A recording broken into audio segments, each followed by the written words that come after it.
Pues todo lo mejor sin esto, ¿no? Se oye bien, ¿no? No, para la cámara. Pues nada, daros las gracias a todas y a todos por la invitación. Y nada, pues comentaros, ya me han presentado, soy Manuel, abogado de la plataforma de afectados por la hipoteca de Madrid, de la plataforma afectada por la política social, y también pues un vecino de Alcorcón que está trabajando también en la confluencia de ganar Alcorcón.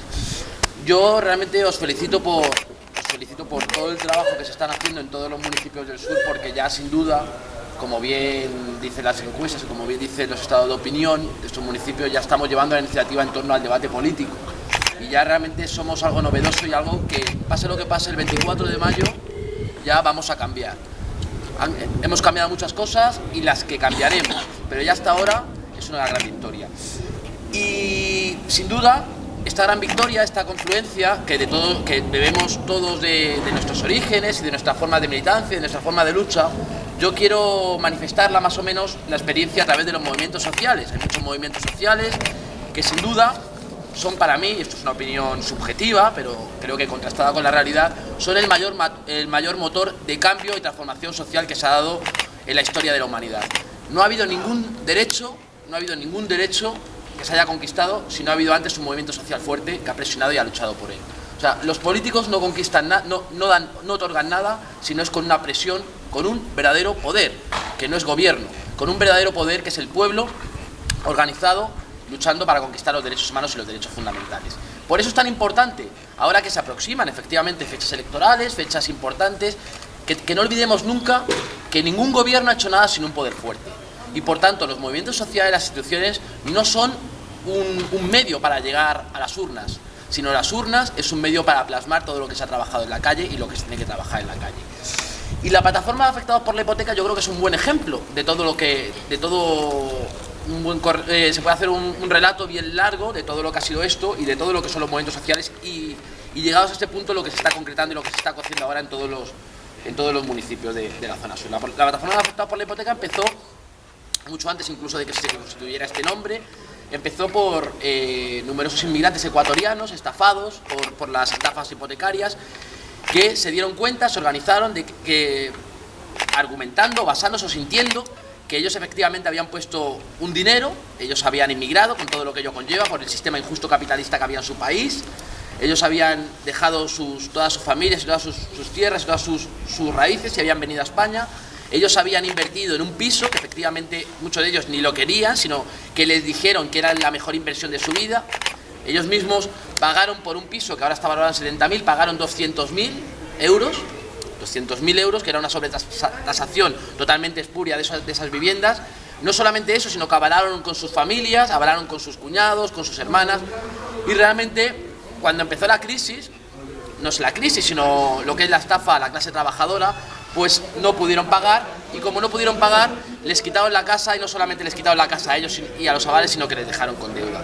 Ese tema, que en la época de 2008-2009, cuando estaban empezando la crisis, cuando estaba empezando esta crisis económica, que nadie hablaba de ella, poca gente hablaba de ella, pues empezó a articular, empezó a crear una semilla que es este movimiento realmente de transformación.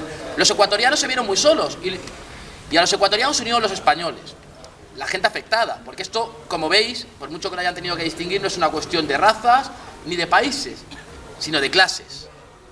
De clases. Efectivamente, no es una cuestión de raza ni de países, sino de clases sociales. De los de arriba, de los de abajo, del pueblo, contra los que nos oprimen. Y es cierto que a partir de ahí empezó una cruzada titánica contra esas estafas, una cruzada muy en soledad, porque mientras los políticos hablaban en aquella época de la unidad de España, o hablaban de la prima de riesgo, los movimientos sociales no solamente hablaban, sino que se comían diariamente desahucios, suicidios y llantos, que era lo que estaban viendo en aquellos momentos, en aquella asamblea de la plataforma afectada por la hipoteca. Pero como todo en esta vida, si hay ganas, si hay voluntad y si hay organización, los llantos empezaron a cambiar de bando. Los llantos empezaron a transformarse en rabia, la rabia en indignación, la indignación en organización y la organización en victorias. Y las victorias, la mayor victoria que ha conseguido este movimiento y es importante, es que a día de hoy la opinión mayoritaria de la gente en el 2009, que era, si no tienen dinero, que no paguen, que les echen. Yo también he pagado mi casa. La opinión mayoritaria es que la ley hipotecaria española es injusta, el sistema hipotecario español es injusto. Y no lo hemos dicho nosotros, no lo hemos dicho unos proetarras como nos llamó Cristina Cifuentes, no. Lo ha dicho el Tribunal Europeo de Derechos Humanos, que prohíbe los desahucios y los desalojos si no hay una alternativa habitacional. Y eso es crear una hegemonía en el pensamiento, clarísimamente. O sea, lo que antes era una visión de propiedad, porque desgraciadamente en España el que no tiene una propiedad no tiene nada. Ya lo dijo el general Franco y su ministro de Ordenación, que prefiere un país de propietarios antes que un país de proletarios. Y de aquellos barros vienen estos lodos. Aquí era muy importante tener una pequeña propiedad para tener... Si me enrollo, ya. Sigue. Lo de los países, es muy fácil tener controlado al pueblo con una pequeña propiedad, y encima cuando esta pequeña propiedad te lo han dado los créditos, una banca privada a la que pagan más intereses que dinero, es mucho más fácil controlar a la población. Y así llegó el 2011, el 15M, que supuso un cambio radical, un cambio importante en lo que es las conciencias que ya teníamos muchos, pero que supuso un aldabonazo, una transfusión de sangre ante unos movimientos revolucionarios que estábamos, por así decirlo, a la defensiva. Nos hizo pasar a la ofensiva, nos hizo ver que la gente quería un cambio, que a la gente le interesaba la política y que a la gente le interesaban los desahucios, que no era una cosa de cuatro personas que no podían pagar, que no querían pagar y que querían vivir del cuento. Se dieron cuenta y nos dimos cuenta de que esto no era un castigo divino, esta crisis, sino que tenía culpables, con nombres y apellidos. Emilio Botín, Isidro Fainé, Rodrigo Rato, todas estas personas que en aquel momento eran, ¿os acordáis?, eran bendecidas y eran puestas como modelos a seguir, pues ahora, gracias al empuje de todas y de todos nosotros, pues han sido señalados como los verdaderos culpables de este drama que ha costado vidas. Y así llegamos a la ILP, Iniciativa Legislativa Popular, que efectivamente, a pesar de saber que no teníamos nada a favor, de no tener nada a favor, teníamos una mayoría absoluta del Partido Popular, nos enfrentamos y recogimos 1,5 millones de firmas. 1,5 millones de firmas. Y casualmente, tuvimos el apoyo, a la hora de tramitar en el Congreso, del Partido Socialista. Qué gran triunfo que un partido totalmente antipopular como el PSOE le hayamos hecho, oportunistamente hablando, cambiar de opinión. Eso es un gran triunfo, de hacer a muchos partidos políticos, efectivamente, que han legislado, como el Partido Socialista para la banca, hacerle y denunciarle ante sus propias bases que lo que hizo del 2004 al 2011 fue actuar a los dictados de Emilio Botín, que por cierto le perdonó más de 100.000 euros en los créditos que firmó con el Partido Socialista para financiarse. Nos encontramos con esa mayoría absoluta y ese portazo en la cara de tantísimas y tantísimos afectados y personas que estuvimos recogiendo firmas. Pero no nos quedamos ahí, compañeros y compañeras, porque es un régimen que es injusto y las injusticias, si las golpeamos, terminan cayendo. Vimos que las encuestas de opinión nos daban un 90% a los postulados de la PA, que son dación en pago, alquiler social y paralización de los desahucios.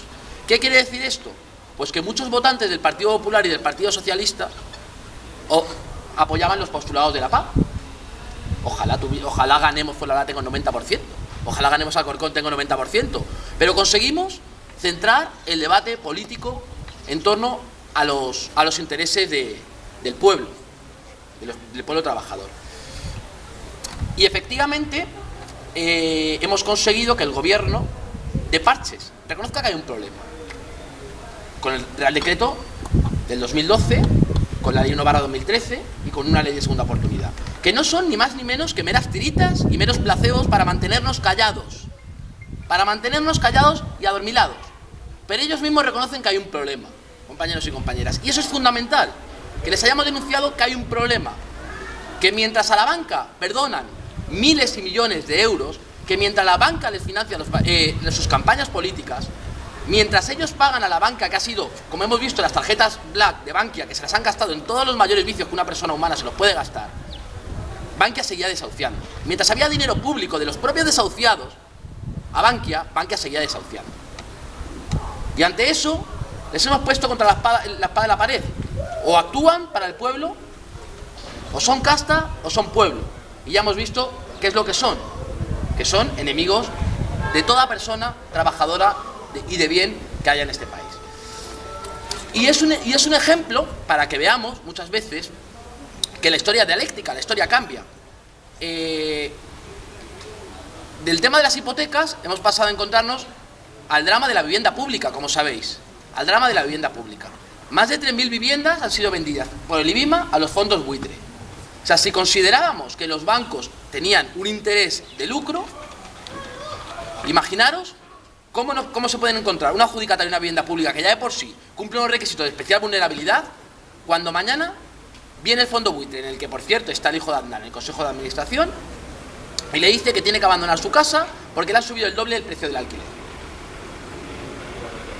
O sea, el Estado, en este caso, que es el agente y el garante de que se cumpla el derecho del artículo 47 de la vivienda y el fin social de la propiedad, no solamente lo cumple, sino que echa a la gente, el Estado, como instrumento, en este caso, para financiar. Porque estas viviendas, no nos olvidemos, las han vendido por menos precio del que costaron, o sea que hemos salido perdiendo todos. Ya no vamos no solamente los adjudicatarios de la vivienda, sino que ya nadie va a tener derecho a una vivienda pública ni social. Y eso, efectivamente, ha sido un tema también que lo estamos denunciando. Y no solamente eso, porque como hemos dicho, la historia y los cambios tienen que darse, que el pueblo va siempre 2 pasos delante de los políticos. Y llega el tema de la ocupación, de la recuperación, de la obra social. Efectivamente, los derechos no se toman, se conquistan, como se ha dicho. Y cuando el propio artículo 47 de la Constitución establece que todo el mundo tiene derecho a una vivienda digna, cuando la propia Constitución establece que existe el fin social de la propiedad y que la riqueza nacional estará sometida al interés público, y vemos que hay más de 6 millones de viviendas vacías en España, de las cuales la mitad son de bancos, existen personas que están siendo desahuciadas en la calle y que no hay alternativa habitacional, ocupar no solamente está justificado, sino que es una obligación de cualquier persona que tenga conciencia social y conciencia de derechos humanos. Y eso es lo importante. Y en la plataforma de afectados por la hipoteca, que es un movimiento social que como hemos dicho, ha sido sostenible, y en la lucha en el tiempo, hemos estado gente de todo tipo. De todo tipo. Ha estado gente apolítica, que se ha politizado, ha estado gente con una militancia política, ha estado gente de un partido, de otro, y nos hemos unido para conquistar un derecho. Nos hemos unido en lo que nos une, no hemos buscado en lo que nos separa. Y eso es lo que nos ha hecho ser tan grandes. Perdonad la vanidad, pero nos ha hecho ser tan importantes. El que estemos en el pueblo, con el pueblo y para el pueblo, que seamos su propio problema y su propio conflicto.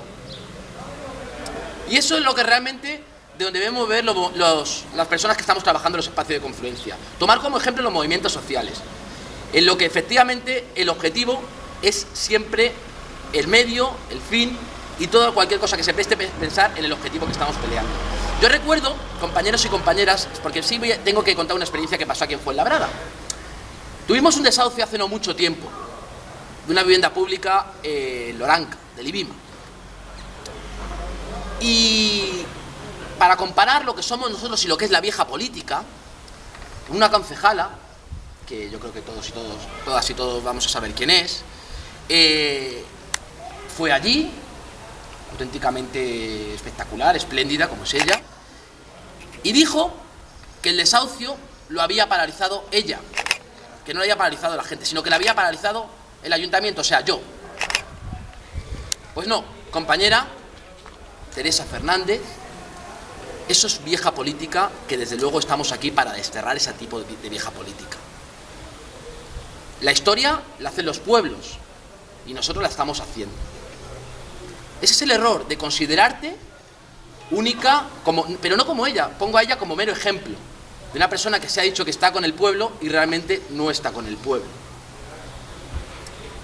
Realmente la historia la vamos a hacer nosotros. La historia la hace el compañero por la mañana poniendo un cartel de nuestros desahucios, plantándose en la puerta y realmente trabajando esos espacios de confluencia que van a servir para que la próxima concejala de vivienda, que será uno de vosotros, evite todas esas cosas, pero no pero no porque sea el concejal de vivienda, sino porque bebe de realmente el conflicto social, que ahí es donde tenemos que estar. Y nada más, o sea, simplemente yo creo que sí, que como dice, me atrevo a parafrasear una estrofa de la Internacional, que en dioses, reyes ni tribunos está el Supremo Salvador, nosotros mismos realicemos el esfuerzo redentor, pues es lo que tenemos que hacer. No hay que delegar, sino actuar. Hay que perder el miedo a comprometernos, a hacernos responsables de nuestras propias decisiones y de nuestro propio futuro. Aquí hemos tenido, ahora si queréis en el turno de preguntas pasaremos a hablar si queréis, de las propuestas de vivienda, en las que hemos acordado, pero yo creo que ya hemos ganado. Queda mucha lucha, pero yo creo que ya la victoria que tenemos es ya sin duda un triunfo, porque hemos perdido el miedo a luchar y mañana perderemos el miedo a vencer. Muchas gracias.